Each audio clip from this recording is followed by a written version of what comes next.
Hello, everyone. Welcome to my podcast on undergraduate research. My name is Zane Fountain, and today we are going to be discussing a different topic.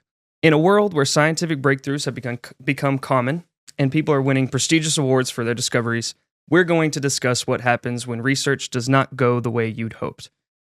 Using the example of the Sucralose Project, which is a project I worked on with a few of my colleagues and faculty instructor Dr. Irosha Nawaratne, who I will be interviewing later in this podcast. Moving straight into the Sucralose Project, this project was an attempt to create antibacterial derivatives of sucralose, which is a widely used artificial sweetener. Now that sounds a bit far-fetched to start, but once we go into kind of what is sucralose, it can be further explained. So sucralose is a synthetic zero-calorie artificial sweetener that was created in the 1970s. It goes under the common name Splenda, which is in those beautiful little yellow packets that people use to sweeten their coffee or tea when they want to be health conscious. This grew to pretty immediate popularity when it was created due to it tasting very similar to sugar.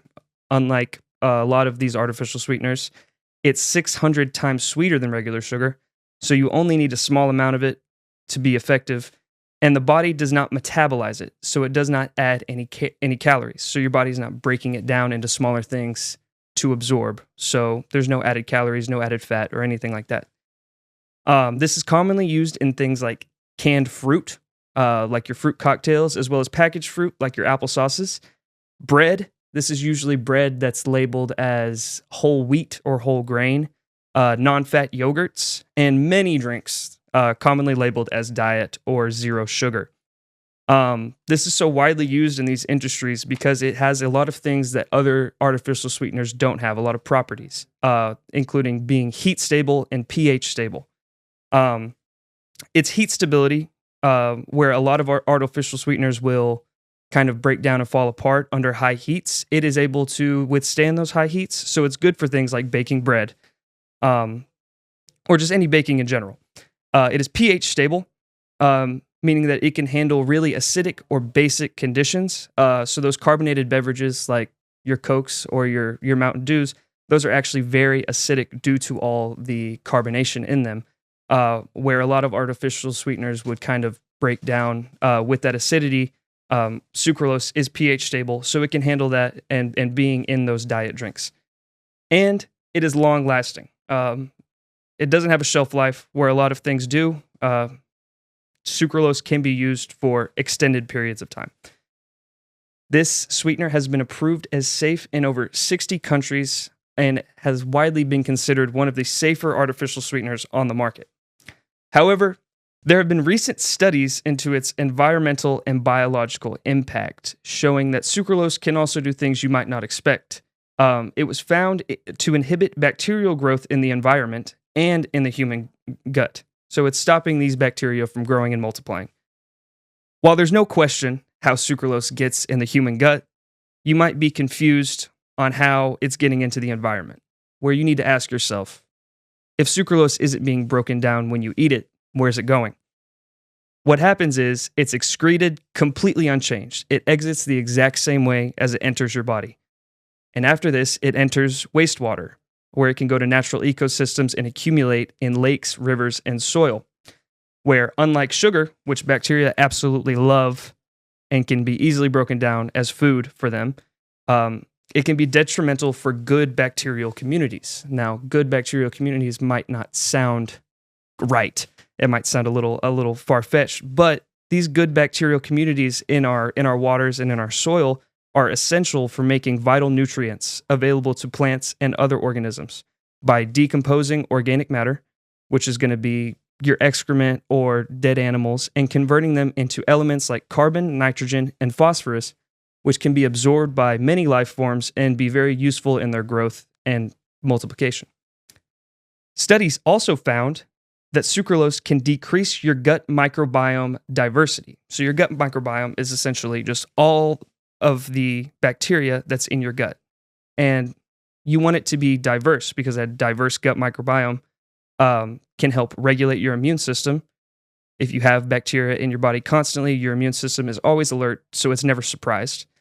It aids in digestion and nutrient absorption. There's a lot of bacteria in your gut that help you with digesting things into smaller pieces that make your body able to absorb them. And it protects against harmful bacteria by competing for resources. If your stomach is full of good bacteria that won't harm you, when the harmful bacteria comes in and tries to grow and multiply, it's put in an environment where it has to compete with all of these other bacteria that are useful for your body, and it might not get the resources that it needs to grow and multiply into becoming a big illness or whatever detrimental things can be caused by that bacteria. So with this inhibition of environmental bacterial communities and in your gut, with these findings on its own, but the fact that it affects microbes at all is scientifically fascinating, which inspired our project, the Sucralose Project. We started with our original research question: can we create a sucralose-based antibacterial drug?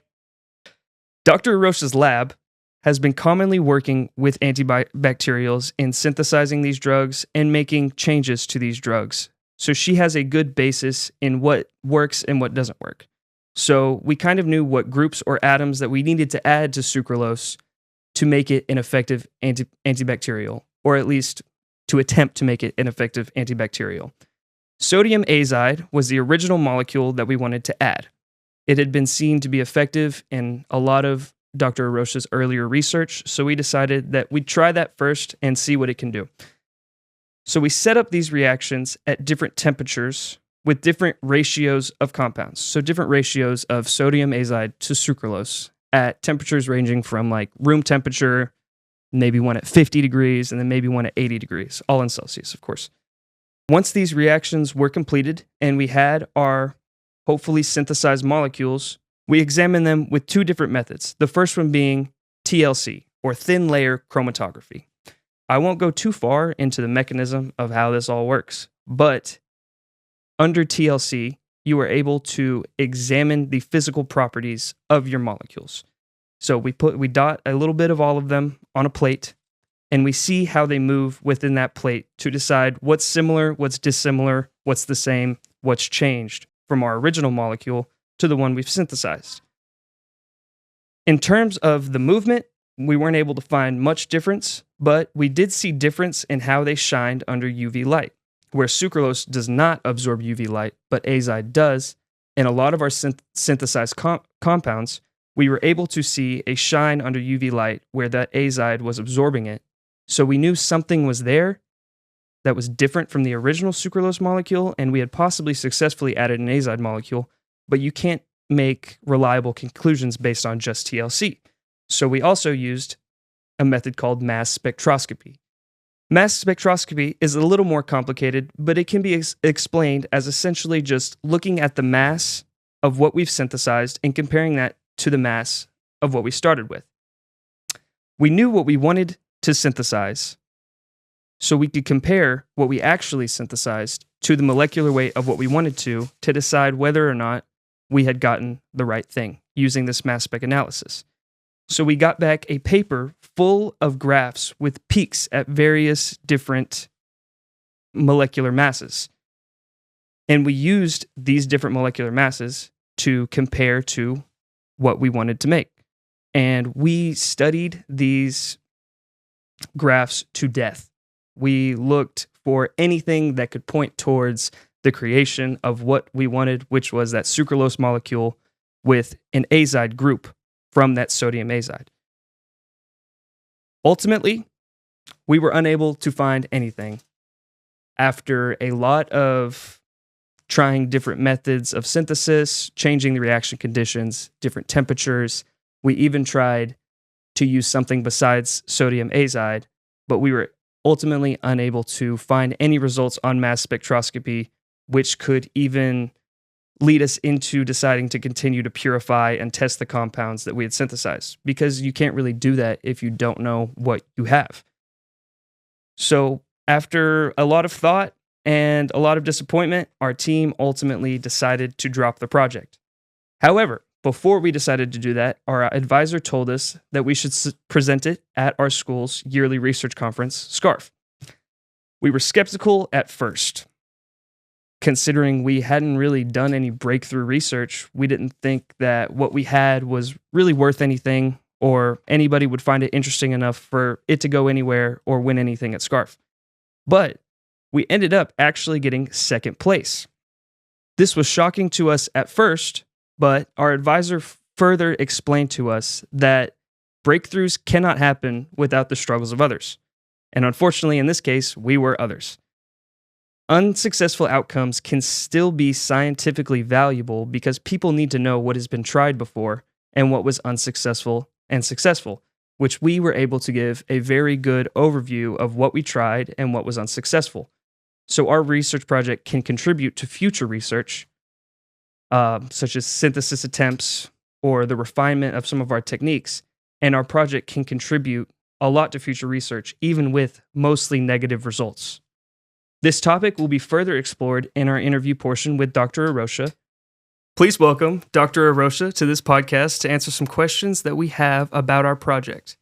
Thank you so much for coming, Dr. Arosha. We're going to get straight into the questions, starting with, why is sugar chemistry especially difficult, and how do you think that might have impacted the project? Okay, thank you, Zain. And thank you for working with us. It's been a wonderful experience working with you on this project. So, why sugar chemistry is especially difficult? I think the answer I would have is sugars don't usually have good functional groups other than alcohol, and they don't have a chromophore, which is something that you can look at easily under UV light and things like that. So in this case, sucralose had no chromophore, and that will make us to go through like a difficult time trying to see whether our compound even be there after a reaction or during the reaction. So understanding the reaction dynamics was difficult because it did not have a chromophore. And then also, as you know, the solubility was extremely difficult to work with, right? Basically, sucralose is still alcohol or a sugar, and then that sugar dissolved very well in water and then very polar solvents. But then when it comes to organic molecules, the reagents, they are very nonpolar like grease. So you can imagine water and grease don't go along with each other. So the sugar and the grease or the reagents we used in the chemistry did not go very well together either. Yeah, exactly summed up in a much better way than I could have. You've been on a lot of projects thus far as a faculty advisor or a PI, as well as probably done a lot on your own, maybe in graduate school or undergraduate, that maybe don't have great results or maybe negative, inconclusive results. Why is that important to still share with the scientific community? Yeah, very well asked. I think the majority of the time, things I worked on so far and things you guys have worked on, we get more negative results than positive. So that's just the way science works. And if we don't talk about negative results, then other people will also continue to go in that route and get frustrated. So it's important for us to share negative results. But unfortunately, in the scientific community, it's very rare to see a publication come out of negative results. So that's a negative. But we can always publish it in a not so peer-reviewed journals, things like that, to educate other people not to go in that route. But more importantly, negative results will be the only ones which would contribute to the positive findings, because if we don't try, we don't know. And most of the time when we try, we get negative results. So this process, kind of like a circle, it feeds on its own. And then sucralose, we had no idea in the beginning how things can work. Now we have much better idea and we know what not to do. And then hopefully in the future, you and other people will contribute to it in a way that it will have a lot more positive results. Yeah. I liked how you put that. You can't have the positive without the negative. How do you think the students benefit from those negative results? When you think of undergraduate research, I really don't think, like even for me, when I was undergrad, I don't think it mattered to me what I did or how I did it. It did matter to me, well, how I did it mattered, but it did not matter what I did. So whether I got very positive results or negative results, I think it's still results. And we go through the process of scientific process or scientific elimination. And that, I think itself is what students see. So every time I see a student with negative or positive results, I'm very happy about it, because as you know, you start as a freshman or a sophomore knowing really nothing about biomedical research. And then after you're done research, you know so much, and your growth is what I think is very rewarding to both mentor and the mentee. I would definitely agree with that. A common quote I've heard from many undergraduate researchers is, "I'll never make that mistake again." So I definitely think mistakes are one of the biggest growing factors for us as undergraduate researchers. In mentoring all of us, what excites you the most about it? Would it be seeing that growth in all the students? If definitely, I would not spend any time doing this unless it's if it's not for my students, and then things they do, the way they grow, I don't think I even have a reason to work on research at this point. Yeah, it's really the students. That's a very, very admirable goal and measure for success. Thank you to Dr. Arosha, and thank you to everyone for listening. This has been the Undergraduate Research Podcast with Zane Fountain, signing off.